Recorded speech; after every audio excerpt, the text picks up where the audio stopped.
We do a lot of talking about getting better, being better, achieving higher results, higher levels of success to the goals we set.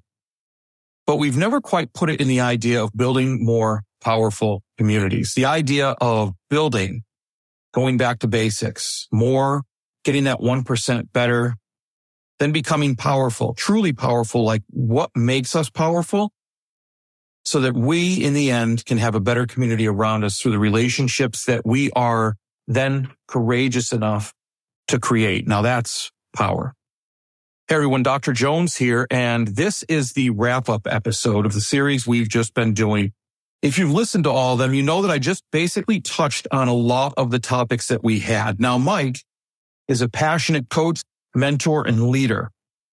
He's dedicated to fostering positive change through the principles of MIRA, mindset, intention, and right action. He's got 17 years of experience in guiding, leading, and building national programs designed to teach, train, develop, and inspire. He, in other words, brings a wealth of expertise. See, Mike spent a lot of time reaching towards his goal, and that's to instill positive psychology principles and inspire communities of all sizes to become organizations for good. He's now recently ventured into social emotional learning, something that we all know in the field of education. We've all talked about it, but Mike aims to further amplify his impact. He's the founder of Simple Healthy Life, and he's committed to guiding individuals and communities towards personal and collective growth.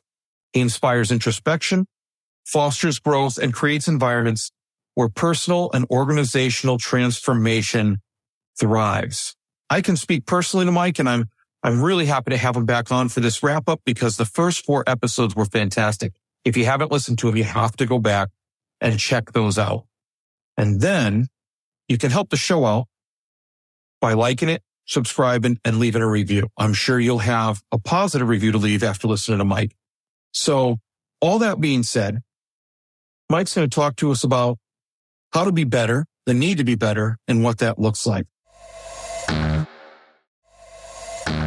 You're trying to figure out what is the next best thing that I can do right now to be the best version of myself. When we're not stuck in our default mode network and we're not just reacting quickly and letting our brain do whatever it does, when we're really tangibly paying attention to it, that's what we're all after. We're after the next best thing. And fundamentally, that means change. We're not after staying exactly who we are today because it's kind of okay. We're looking to be better. We're looking to figure out what the next best thing for us is all the time. The way we learn about that, the way we genuinely choose the next best thing is to learn about ourselves. Yes.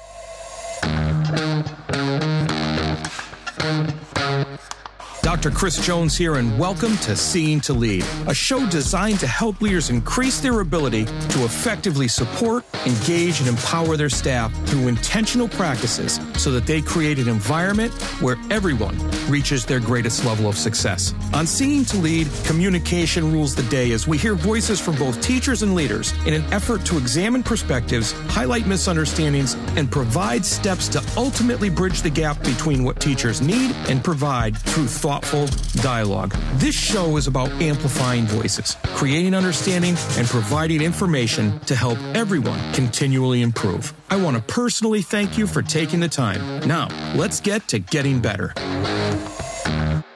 Mike, welcome back to the show. Hey, thank you. I'm enjoying this. I really enjoyed the first ones we did, and I know we got to take a little break, and it's good to see you again. Good to talk to you again.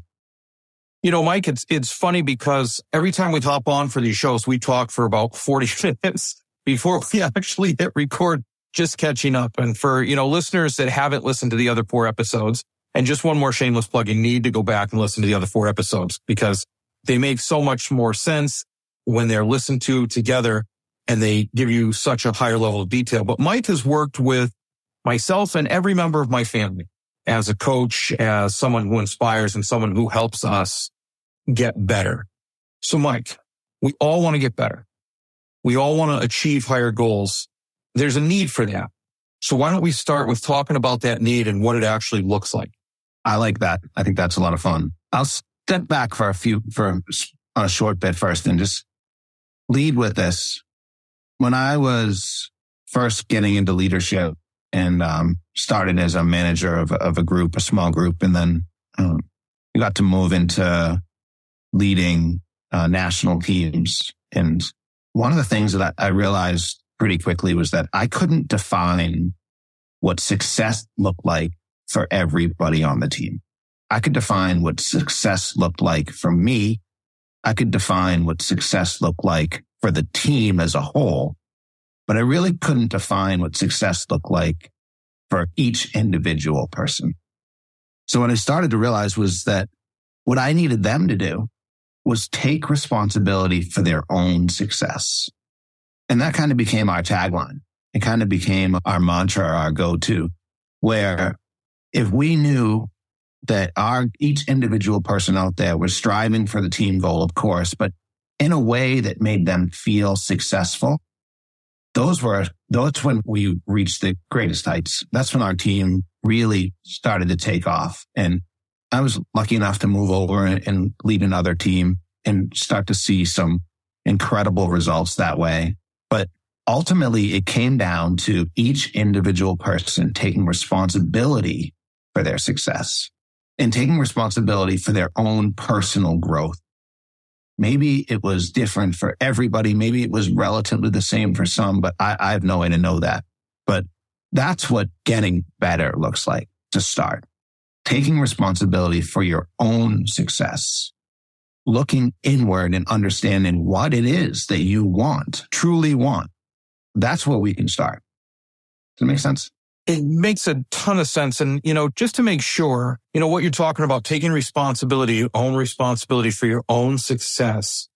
I do some visioning work. And when I think about attaching teachers or staff members to a vision of a school and my leadership vision, one of the things I do is I find out what makes them tick and what drives them, why they got an education, so that then I can find a way to attach their individual piece to the larger vision so they feel they're part of it. What I'm hearing from you is different, though. What I'm hearing from you is building something that highlights how much better they could be, and then the responsibility is on them to attach themselves. Am I hitting that right or no? Absolutely. And that's what brings the team together. We know we have a goal. Everybody has a goal, and each individual educator, each individual school, each individual entity has a specific goal. But do you put that goal first, or do you truly put the people that are involved in making that goal first? And if you truly put the people that are involved in making that goal first, and then you empower them to put their own goal, wrap it into the total goal and wrap it into the team goal, that's when you're on to stuff. That's when you can support, empower, engage, right? That's when you can really be a leader. So your question was about getting better. And how do we do that? What do we do? We talked a little bit about the 1% better. We talked about building foundation, starting at the very beginning and understanding getting better. But for me, lately, it's come down to this concept of one rep. One time I got better today because I did X, Y, or Z. And I'd like to bring it back to meditation, because I was having some conversations recently with some very smart people, actually. I was lucky enough to run into someone that teaches over at Brown University. And, he's a doctorate. He's got his doctorate. He put a lot of time and effort into getting his doctorate. And when I talked to him about meditation, he said, well, I can't do that. I said, well, it's just the practice of focusing. And clearly you focused for hundreds of hours, if not thousands of hours, to get your doctorate. And he said, well, that's because I had a goal. So, well, why can't we have a goal during your meditation? He said, well, because it doesn't last long. And the thing that I would love listeners to understand is that's perfect. That means that you have the opportunity to notice that you've just done another rep of meditation. When your mind wanders and you have to notice it and bring it back, that's one more rep. That's one more opportunity to get better. And you get those reps quickly when you first start learning how to meditate. But we get frustrated because we think or we perceive that we should be better at this or should be farther along. But really what's happening is we're just putting in the reps over and over and over again. Does that make sense? I love that. It does more than make sense. The idea of that one more rep, we always talk about that, right? If you're lifting and you have a max rep, well, when you go past your max rep, that's because you're able to get maybe one more rep 2 sets earlier and you were able to build that strength. When you want to run a little further, right? If you run 50 feet further, that's like that one more rep. The idea of looking at meditation and each time your attention is broken or your focus is broken, that's all right, because that's just another chance to get another rep to refocus yourself and build that muscle so that it's strong enough to keep you focused the next time. Absolutely. Yeah. And that's something that people don't truly grasp, right? We don't teach it that way for some reason. I'm not exactly sure why, but I think that at its core, looking at those types of things like, okay, I just did a rep. It's a positive spin, maybe for some, but it's a positive way to look at getting better. And a way to look at something. So that makes me think of something we were talking about before, and the idea of I just need to focus more. It doesn't have to be forever. It has a lot to do with self-awareness. We were talking earlier about self-awareness, and you had a really interesting take on why we don't see more self-awareness or maybe practice more self-awareness. Can you talk a little bit about that? Yeah, I do. I was really looking back at this and speaking to a few different people about this. Let me ask you, who was the person that taught you about self-awareness? Another follow-up question would be, when did they teach you about self-awareness? So are you asking me personally? I love it. On the show. All right. So the who, and this is going to seem like a setup, but it isn't. Honest to God. I don't know. I think I've always kind of dabbled around self-awareness, but there's a person that taught me, but not until late in my life after I already think I knew about self-awareness and what self-awareness was. But I really remember you driving it home. So and was this a year, 2 years ago? 2 years ago, we were in the middle of a session and you were working me pretty hard. And then you made me stop and stand there and control my breath and be self-aware of what was going on. So that gives you who and when. I mean, prior to then, I was very self-aware because of wrestling and different pieces of my life put together that way. But where I really noticed it, like, hey, I'm really focusing inward right now as to what's going on. I probably would have had to choose then. Wow, that's awesome. Well, thank you for that. That's quite a compliment, and I appreciate that. I think it goes along the lines of my greater point too. You were in your 40s, right? When someone finds, I think it was 50, but that's not right. When somebody actually sat you down or stood you up and said, "Hey, we're going to work on our self-awareness right now. We're going to work on what's happening internally, what our mind is doing, what our body is doing, where we are at this very present moment." And for so many people, you could rattle off who taught you algebra. You could rattle off who taught you biology. You could rattle off who taught you how to wrestle, right? But we never really do any formal understanding of what it means to be self-aware. And what I think we need to do in order to get better is start at that spot, right? Start at that spot. That's when our first podcast, we did building a foundation, right? Sit down, understand what it looks like. What is it? What does it mean to be self-aware? And some other listeners might have heard me talk about this, but we talk about what's called the cognitive triangle, right? Your thoughts, your feelings, and your actions. Those three things, they make up your personality, right? Those are the things that outwardly people see. They see your action. They can read your feelings on your body language, right? But they never know your thoughts, of course. So a lot of times what happens is we have a thought, and God knows where those come from. And that thought drives a feeling.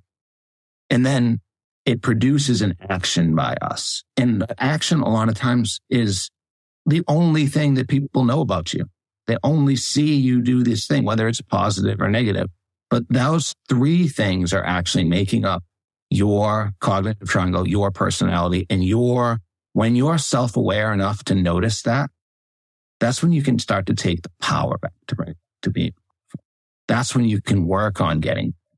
I mean, we all have times during our day when we have that thought that produces a feeling.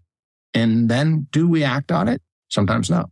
So what's this look like in schools when we're talking about ways to help students with it, Mike? Right. So here's a great example of your thoughts, your feelings and your actions that a lot of people miss, a lot of kids miss, and we might actually say a lot of adults miss too. But so you're sitting there at home on your bed and you know you have a test tomorrow and you get so worked up about this test that your stomach starts to hurt because your thoughts are driving a feeling. So what do? You don't study. You go downstairs, you get yourself some ginger ale. You just realize you try to make your stomach not hurt. So what happens the next day? You go in, you didn't study, you fail your test. Can you notice? Can you figure out why? Why didn't I study the night before? Well, it was because of this cognitive triangle. It was because my thoughts drove this feeling that caused me to not study, caused me to not take the action that I wish I could have taken. And that's a very powerful thing, people, to realize that it is happening to us on a daily basis. These thoughts driving feelings that drive action or sometimes non-action. You talk about the thoughts, feelings, actions, and power. I was jotting something down while you were talking about that. It just came to me. Power resides in the decision to act or not and how we act. And I think about the student in class, right? That the teacher just took their phone because they had it out they weren't supposed to. They just failed the test. They were just laughing with their friends about the funny thing they just saw, the funny short they just saw on Instagram, which is why maybe they lost their phone. But the teacher does this action. And are you saying that if students were more self-aware, they'd be able to stop the ensuing action that we always hear about so much that typically ends up when you're out of the class and you get a write-up? Or is it a combination of the teacher seeing this occurring and being self-aware enough to realize that maybe the student isn't just doing it to be pain, but there's something bothering them? Like, how do we apply this to a school setting? Yeah, well, we talked about this a little bit when we talked about power. Viktor Frankl said, right, it's respond, don't react. And that there's power in that little spot there, that little space there, when you can step back for even a split second and make a right action. And as educators, we know we're not the best at it. As people, we know we're not the best at it. We know that we have some learning and some growing to do. So it's hard for us to spot it. And it's easy for us to spot it in others. And it's a little harder for us to spot it in ourselves. So I would say, since you asked me how we would implement this directly, I would say allow both the teacher and the student to speak effectively on it, to call it out, say what it is, right?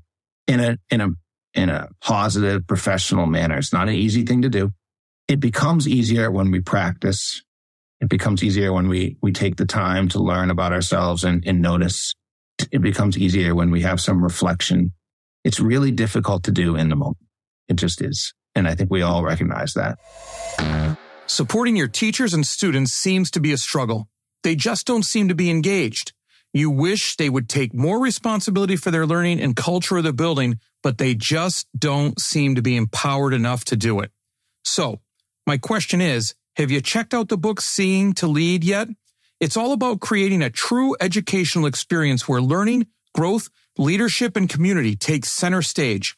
Full of strategies and resources, Seeing to Lead is about attaining that goal by employing a model that supports, engages, and empowers all individuals to become leaders themselves. Pick up a copy today at seeingtolead.com. That's seeingtolead.com. Remember, you don't become a leader and then decide you need to support and recognize others more than yourself. It is the moment you realize it's about supporting and recognizing others that you become a leader. seeingtolead.com. So one of the ways that we can bring this to schools to help people become more self-aware is to practice this type of stuff when it's not a getting your phone taken away scenario. And then it drives people at every age crazy. I'm so attached to that thing. Just taking it away for even a split second makes people go crazy.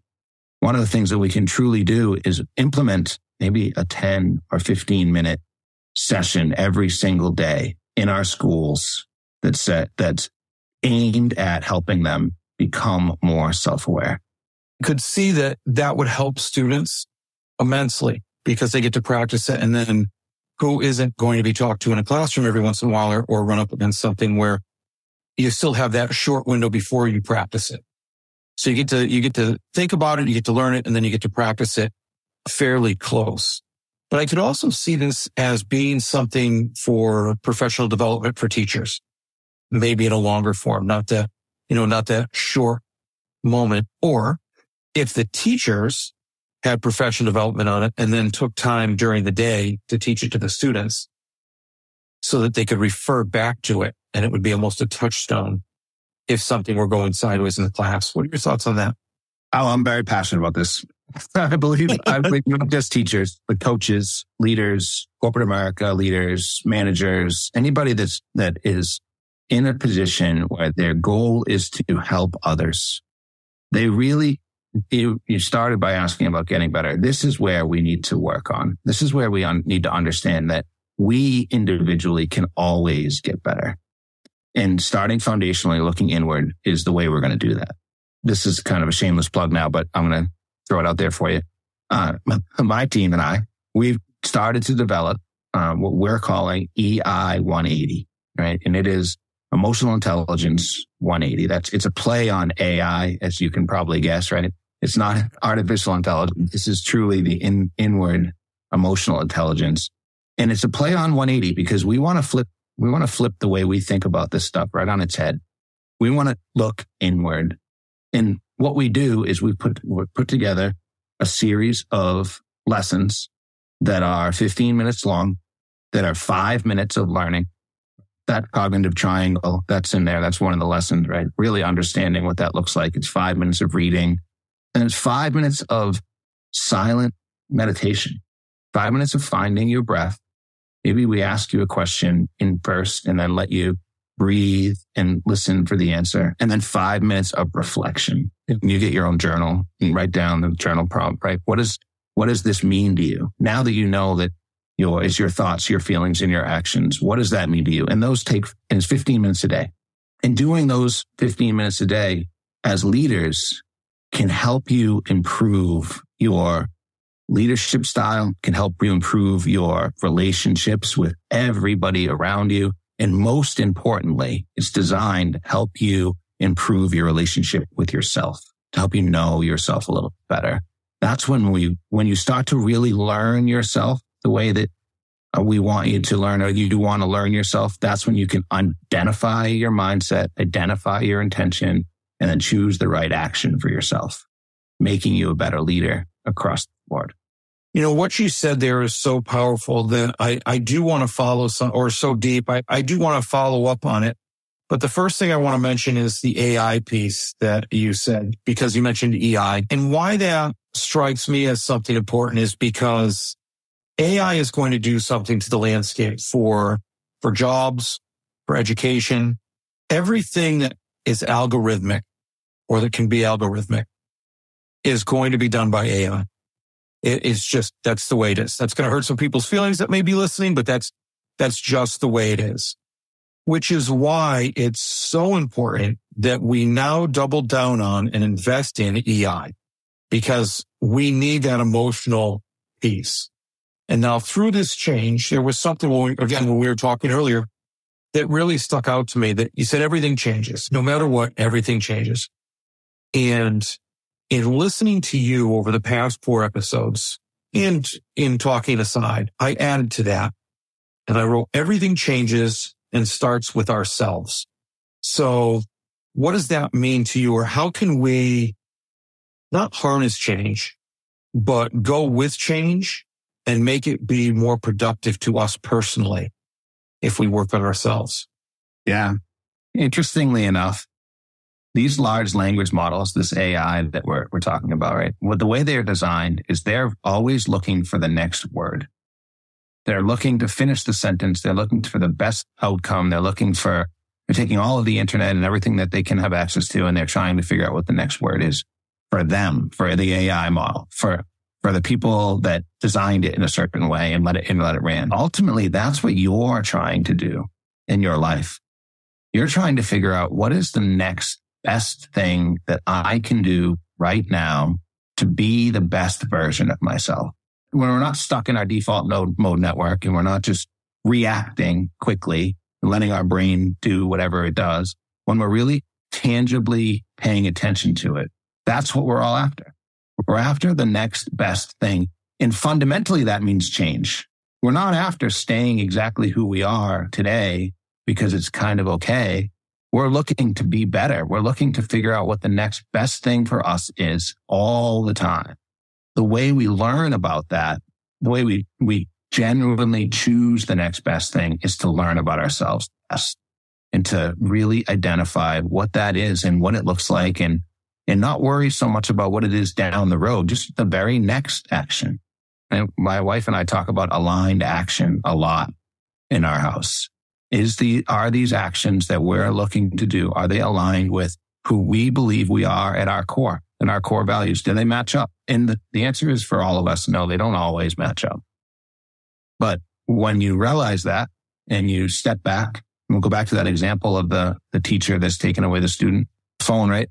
If it's a reactionary take away the student's phone, there's probably some yelling or some give me that or some, whatever that is. If it's a response, because that is truly the best action for the classroom, for the student, and for the teacher, it looks a lot different. And I think we all recognize that. That's fantastic. So truly, the way that we get better or that we build more powerful communities starts with self-awareness. Absolutely. It starts with individually looking inward and understanding, am I being the person that I want to be? Am I showing the world this version of myself that I've worked on, that I've improved, that I want to show? Because we all have many faces. I mean, we all have the internal struggle and all the things the arguments we've won in our head and all the things that go on in our head that we all have them. But can we step back, be self-aware enough to say, it's just a thought, and maybe it came with an emotion, but I'm not going to let my action move forward that direction. I'm going to step back one step further and say, okay, that's all it was. It was just a thought and it was just an emotion. And now I'm going to make the next right action for me. And that's likely to be a very positive one. It's likely to be one that you can live with and know to be right. Mike, as you're talking, you should see my notepad with lines going everywhere, arrows pointing to different things. I think about this whole building more powerful communities and how building, right, the basics, the foundational pieces, clearly self-awareness, I think of would have to be in there. And then that self-awareness to the positive action based on our core values is more. And then as we do those actions, those become the outward personality that people see us and know us for, and help us become more powerful because we see what we're doing, what we're putting out there, and so we're improving. And that helps the whole community around us, which I think it was the first episode we did, your community is you. So it almost becomes a loop. Did I wrap that up right or no? Absolutely. That's exactly right. This is a big loop, and many of us don't even realize it. One of the things I do realize, though, is we need to get this to students earlier. It needs to be in schools for students and for adults, because the adults that have gone before us didn't have this, didn't get this en masse anyways. I mean, some did, but so now that we know more about it and realize the deficiency, we have to act on our core values of a better community and teach it to others that are coming after us. I couldn't agree more. I think it's incredibly important for us to recognize the space that we're in right now, that renaissance that we're going through right now, and figure out a way to get everybody to stop looking externally stop looking at their phones, stop looking at social media for all the answers and all the things that we wish we could be, and start looking internally and understanding who we are. And those are the core things that we can learn about ourselves. That's what's going to build more powerful communities. Absolutely fantastic. So we've had 4 episodes, 5 now. And up until now, you've escaped my last 2 questions. We're getting near the end of this one. We can't let you escape the last 2 questions before we close off. Look, if you were in educating people, your area of education is more coaching and leading teams. If you weren't so immersed in that, who, not what would you be? If I wasn't an educator and a leader, who would I be? Is that the question? Who would I be? Great question. I spent so much time learning and trying to be this version of myself that I think about who I would be. It almost makes sense that this would kind of hold you up because you are very intentional. Yeah. I think I made a choice a long time ago. And that choice was because of so many amazing leaders and teachers and coaches that I got to be around, to spend my time learning and growing so that I could help others learn and grow. But if I had to just choose someone off the top of my head, maybe it doesn't sound like the top of my head because I took a pause here, but I would be Cael Sanderson. All right. Pray tell. Because that guy is the best wrestler that has ever walked the face of the planet. And he has found a way to turn that skill set into becoming the best, getting the best results in college wrestling that anybody has ever seen. And when I listen to his wrestlers talk, they have learned from him. And there is no doubt that the things that they have learned from him will serve them for the rest of their life. So he has not only impacted me in a way where I've got to watch him become the best physical wrestler that he could be, move into an area where he's the best coach that I've maybe ever seen, but then to just notice from the outside looking in the impact he's had on so many young people's lives. So that's what I would be. Perfect answer. That's who I would be. And the reasoning is there too. So, you've said a lot, but if you can, because this could be a whole nother episode, but we're not going to go there. What's the best piece of advice you would give to leaders as they work to better support, engage, and empower those they serve? Never stop growing.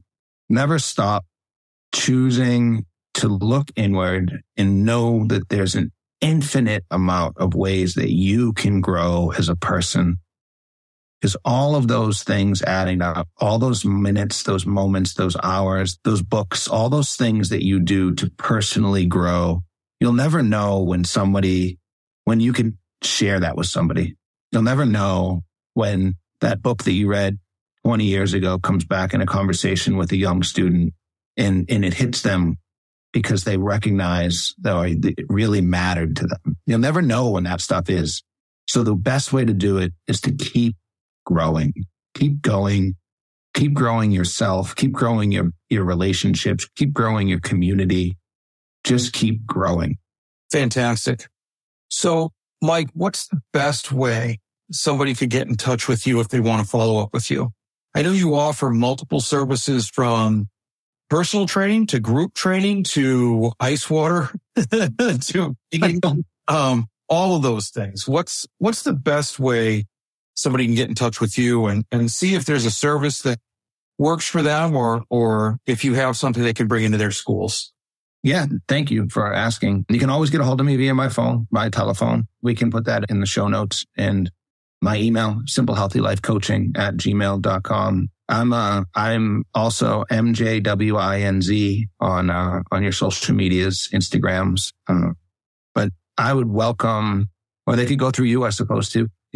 Whatever the easiest way is, I'm here for them. I'm here this is what I'm passionate about. This is what I love to do.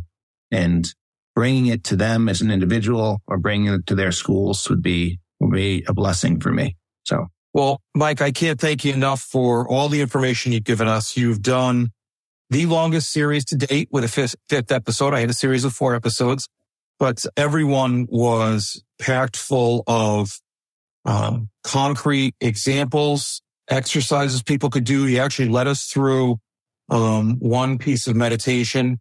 So I can't thank you enough for everything you've done for the listeners, for me. I really appreciate you being on. And I appreciate you. And thank you for the platform. Thank you for the time. Thanks for the awesome conversations, both on and off air. And I can't wait to talk to you again. Well, that's a wrap, but not the end. Next step, be sure to take action on something you heard here today. Hey, thanks for listening to the Seeing to Lead podcast. If you would like to connect for any reason, email me at drchrissj@gmail.com or catch me on Twitter at Dr. C.S. Jones. If you've gotten any value from the Seeing to Lead podcast today, you can help me and other leaders create a world-class environment through a teacher-centric approach by subscribing to the show, leaving an honest rating or review, and sharing this episode on social media with your most valuable takeaway. Also, one last thing. Have you had a chance to pick up my latest 5-star rated book yet?